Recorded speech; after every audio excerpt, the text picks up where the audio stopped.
conversation at the end of the corridor.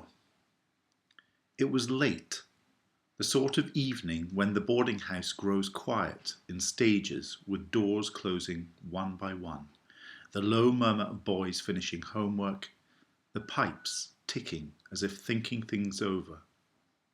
You knocked on the brew door where I was putting the milk, butter and open jam jar away in the fridge, uncertain, polite, carrying that look students get when a question has been circling them all day and refuses to sleep. You asked about a line you had read, something by Nietzsche, something stark and unsettling. The one who has a reason to live can endure almost any difficulty. You wanted to know what it meant, and perhaps why it had stayed with you. I did not answer immediately, but instead I put the kettle on and put tea bags in 2 cups. I gestured for you to sit. Questions like that deserve a pause.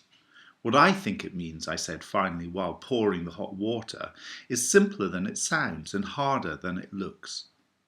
It means that when a person can see some purpose ahead of them, something worth aiming toward, something that asks them to become more than they are at present, they can bear far more than we imagine.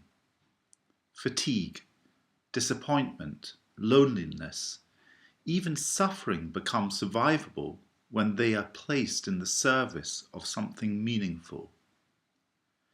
You asked whether meaning really matters that much. I said yes, without hesitation.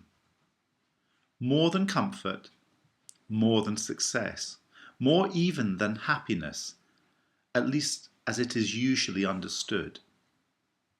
There is in human beings a deep need not just to enjoy life, not just to win or to dominate, but to find meaning in it, to live in a way that answers that meaning honestly. This idea runs against many of the things you will hear, especially as you go on in your studies. You will be told that people are products of biology or conditioning or systems, that we are clever machines driven by impulse and reward.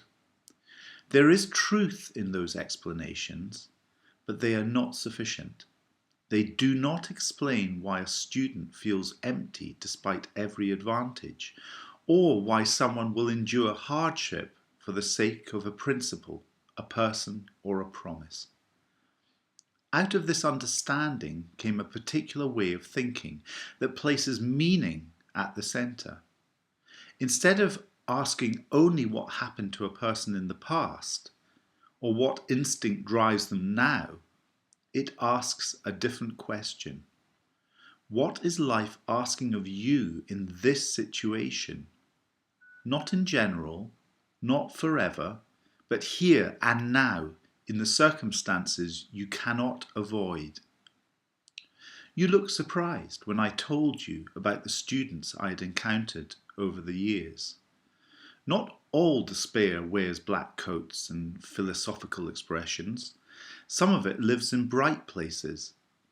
Many young people, especially those surrounded by comfort and opportunity, feel an unexpected hollowness. They describe boredom, lack of direction, an absence of urgency. However, that emptiness, I told you, is not proof that life lacks meaning. It is proof that you are meant to seek it. One only feels hunger because food exists.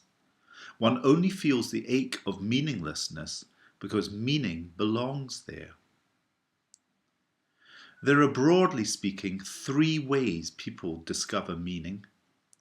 The first is through what they create, work well done.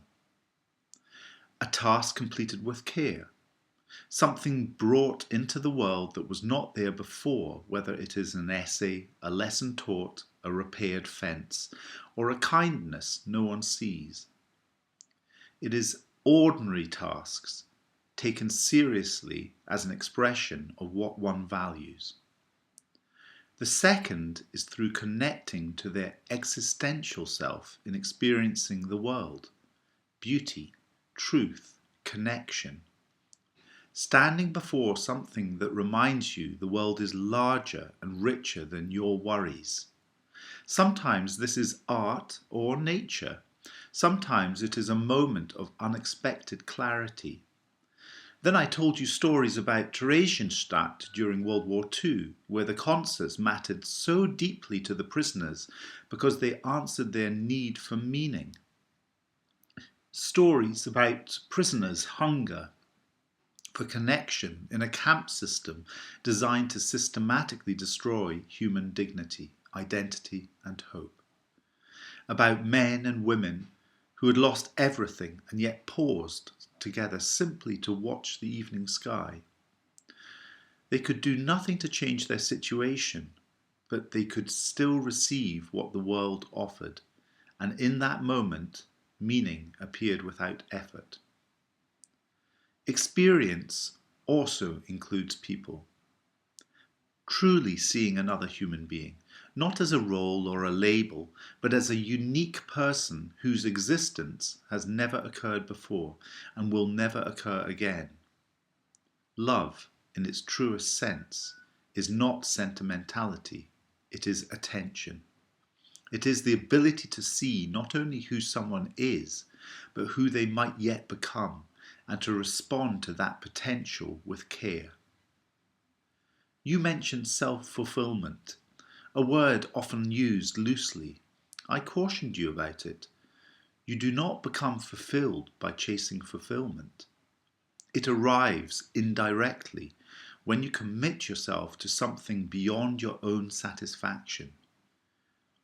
Do what the situation asks of you as well as you can, and you may discover later that you have grown.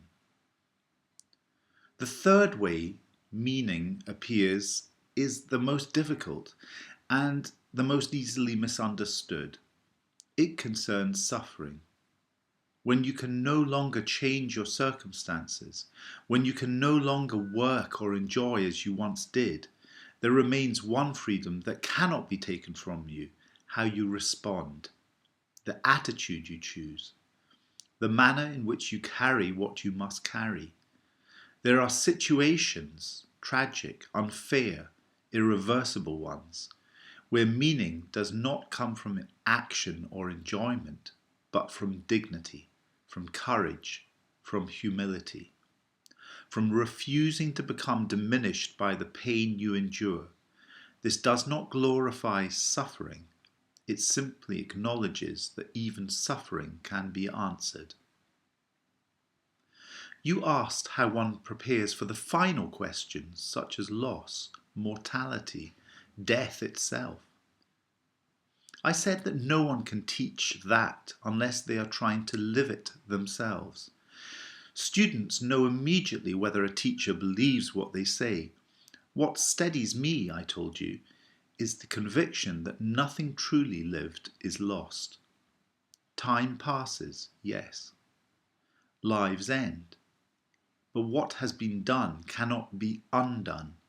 What has been endured with honesty remains. Every effort, every act of integrity, every moment of courage is preserved in the simple fact that it happened. The past is not erased by time, it is gathered. And when you understand that, you begin to live differently. Not recklessly, not fearfully, but responsibly, as someone who knows that each moment asks a question and that your answer matters. By then the house was fully quiet. You thanked me and stood to go. At the door you paused, as students often do, as if weighing something inwardly. I did not add anything more. Some thoughts need silence to take root. The corridor light flickered as you walked away. I returned to my iPad, listening to the old building settle, and hoped that when the question returned to you, as it surely would, you would meet it not with anxiety, but with attention.